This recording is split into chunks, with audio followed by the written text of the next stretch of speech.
everyone, and welcome to the Ask Barry V Show. I'm Barry Vanover. This is Mr. Baker, and if look like we're not dressed up today for the show, we've got our favorite sports teams. I went to University of Kentucky. I'm a huge UK fan. Mr. Baker went to KU. He's a huge Kansas fan, which is a little inner office rivalry here. So Kentucky's been playing Kansas every year. Seems like for the past several years, and we play on January the 30th. So we're flying our colors today, and I want to bet you a nice dinner. I'll take that. I'll take that bet. Okay. Dinner, you got it. This year, probably it's a good bet for you. You know, Yeah. I'm not setting up the loser limp scenario by any means, but probably this year. A little down year. I'll admit. And it's at Kansas. He's having a little down year. Yeah. Yeah. I'll give you that. Okay, so dinner it is. Yeah. Okay. And you know what? That's not interesting enough. So, because I have a feeling about this. Kentucky's been having a slump. I think they're going to come out of the slump right about the time that they play Kansas. So I think the loser has to wear the other person's fly their colors and fly their flag on the next show. On the show. Yeah. Those are high stakes. It's very high stakes because if you're a college basketball fan, Game on. to wear somebody else's hats and T-shirts. Yeah, hopefully none of my friends back home will see that show if we lose. And having it on video for a lifetime is a pretty big deal. All right, game on. All right, okay. Sounds good. Cool. Fair enough. Makes it a little more fun. All right. All right, let's, today's show is brought to you by Studio Pro. You know, Studio Pro has gone through, a whole new reinvention the past year. Now it's mobile friendly. You can operate Studio Pro from your phone, from your tablets. It's got some new tracking devices that tracks your lead to all of the different actions to turn that lead into a prospect. Then you can track all the different little actions to make sure that whatever your introductory experience is, all those little things are happening and where that person is in that system. So a lot of new things with Studio Pro. If you haven't had a chance to take a tour, I highly recommend that you call them, that you take a tour, you take a chance and look at the software. Okay, and plus Studio Pro does your own billing. So why not you be billing your own students, you be saving that money, you be collecting your own late fees, things like that. So take a look at Studio Pro when you guys get a chance. Let's go ahead and get started with our show today. Okay, great. Our first question for this week is from Jet T, which is a cool name, by the way. Jet T asks, cool yeah, name. right? He says, Mr. Vanderbilt, I love your show. I wanted to know what your experience in the martial arts industry is. Okay. Cool. A lot of people I take for granted. They don't exactly know who I am sometimes. A lot of the old school guys know. But I started off back in the late 90s, early 2000s. I had one of the largest martial arts schools in the country, having about 750 students in the town the size of Knoxville, Tennessee was quite a feat. So that's where I got my first attention. The company that I used for consulting me back in the day, I ended up being on their board of advisors. I ended up being on the board of advisors for NAPMA, and then I ended up being a vice president of the consulting company that I used back then. So I consulted for them and was their vice president for a long time. Then I started Premier Martial Arts and a mentoring program. So I started my own consulting company. How long has 12 years ago now, something like that. It's been a while. And then I started Premier Martial Arts. I think it's probably been 10 or 11 years now. And then I started Premier Martial Arts, which is a chain of martial arts schools. And in 10 years, we've grown to 83 locations across the United States, England, and Canada, and continue to grow. So all of the systems that we talk about here and the advice we give here, we actually use and operate from that train of thought with those 83 martial arts schools. Plus, here in Knoxville, we have 6 of our own corporate-owned Premier Martial Arts studios. And then we have a consulting company where we consult school owners that are of course, non-Premier Martial Arts schools from all over the country. So of different styles of martial arts, everything from BJJ to Taekwondo to karate, whatever. So we have a consulting company where we're implementing the systems that Premier Martial Arts uses into independent schools. So that's a little quick flash about my background as far as in the martial arts industry, helping school owners, somehow, some capacity for the last 20 years. Yeah. So, and I have to say, patting myself on the back, some major success. So all the advice, all the things you're getting are coming from situations that's been implemented in real martial arts schools and been successful in martial arts schools. 80 some schools. I mean, that's just That's really awesome. When Trying you to think about 80 schools that are trying to be full-time schools, high retail centers, not part-times, not satellite programs, that's pretty awesome. Martial arts schools, yeah, that are using all the same systems, all the same curriculum, everything. And kudos to those owners. Yeah, implementing absolutely. those systems. Our next question for this week comes from Karen G. She's a marketing question. She says, do you have any tips in using the upcoming Kung Fu Panda movie for your promotions for your school? Okay, Karen, you're a little late on this in that the It's the end of this opening month, is huh? the end of this month, I think on the Friday the 29th.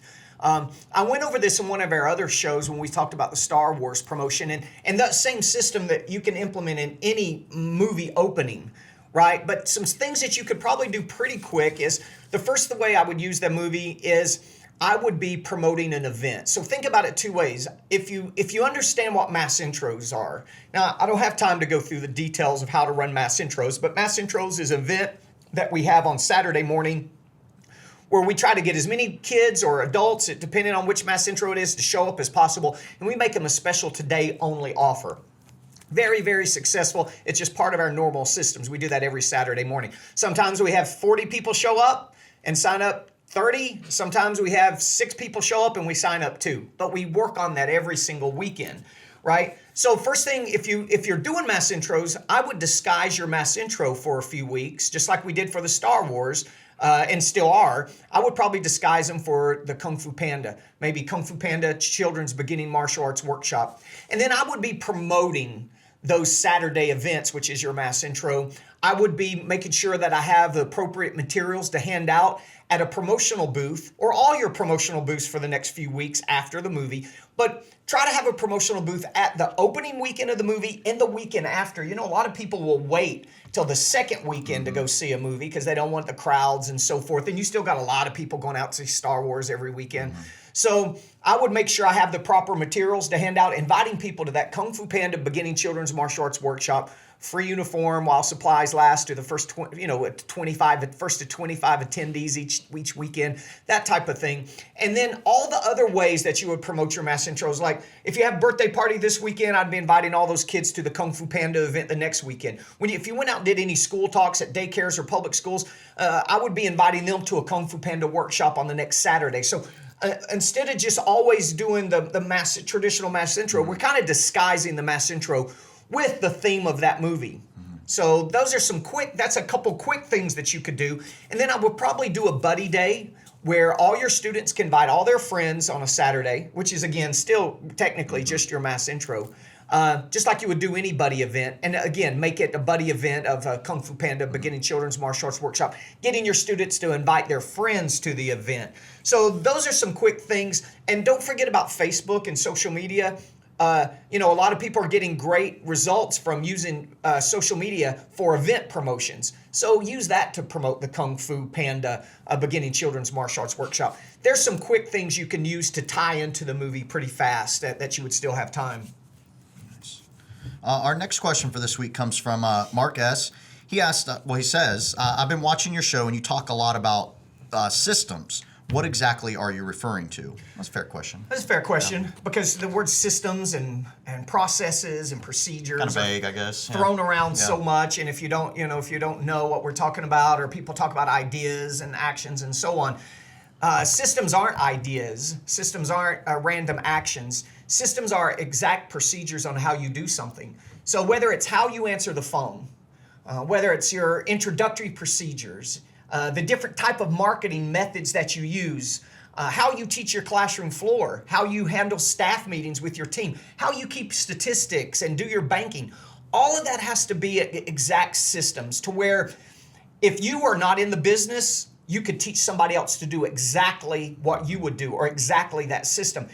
If you don't have systems in place for those areas that I've mentioned, for all areas of your business, you're really running on personality or you're running real haphazardly. So you're going to have some really bad lows. You might have a few highs depending on how motivated you are or certain times a year, but you're never going to have consistency. Not consistency in results, and you're not going to have consistency in staff training. Your goal as an owner, your end goal should be to own either a martial arts school that you can come and go as you please. You can have a great lifestyle financially and with quality of life, with freedom and time. You're never going to get that if you don't have systems in place that your staff members can operate from and that you can hold them accountable for. And you're never going to get to multiple locations without good systems. So that's what we mean by systems. Like, make sure you got exact systems, or make sure your promotional booth is a system. All of those things should be written out and have a step-by-step procedure on how to do it. Okay, Yeah. that's what we mean. That's how you get 80 plus schools in an organization to be successful, is through systems. And all of them being successful because they're all doing the exact same thing. Yeah.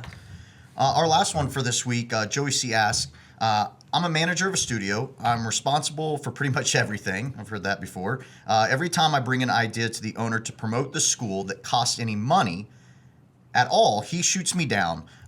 We're not growing, and my income is based on growth. Any advice on how to handle this? Well, sounds like Joey. I know several situations like this where the owner is an absentee owner. And by the way, owners, I'm getting ready to talk about this. And remember, this show isn't just for owners. It's for anybody in the martial arts industry, students, staff members. So I do want to be careful here, but I do know this situation. An owner hires one guy, expects him to do everything. All of a sudden, he's not coming, he's not teaching, he's not helping. He's hoping this one person or a couple people are going to do everything for them. And even think about it. Even Joey said that his growth, his salary is based on growth of the school. So I'm guessing he's got some kind of flat salary, and then maybe a bonus system on number of students he signs up every month, or the growth of the school or something like that. So really, this employee is in a bad situation. I want to give the owner a little benefit of the doubt. Maybe his finances aren't where they should be, and maybe he's keeping that hidden and he's having some financial problems. I think he should disclose that to, especially a manager, somebody that believes in enough about your business to be there working day in and day out. They should be informed. In hopes that things are going to grow and that manager's going to be able to make a living. First, if there's a financial problem, then that manager needs to know about it and understand we don't have a lot of money to buy rack cards, which are cheap, but we don't have money to do a lot of promotions and advertising and so forth. And then sometimes, to be honest with you, Joey, the owner is taking all the money out of the business. He can only afford the lifestyle. To keep his lifestyle the way he wants it, he can't afford to pay, and maybe he's at the point where he can't even afford to invest. In that situation, Joey, you got to sit down with this owner and you got to have a real conversation with, look, I'm trying to make this go. I'm not getting any support from you, either for you being here and helping, or your guidance, your leadership, or the finances. So, I'm wanting to do this for a living, but I don't see how I'm going to be able to unless I get some assistance, some leadership, some help, some money from you. And just have a fair, honest, open conversation about it. Because, Joey, the last thing you want to do is spin your wheels in that situation for several years and wake up one day with trying to figure out something else to do for a living. Or call me. I can place you in a nice martial arts school. I know a lot of people looking for great instructors that are motivated and excited about the martial arts industry and have the money and finances. Now, whoever Joey C's owner is, I'm not trying to steal your staff member. I don't even know who you guys are. I just know Joey C.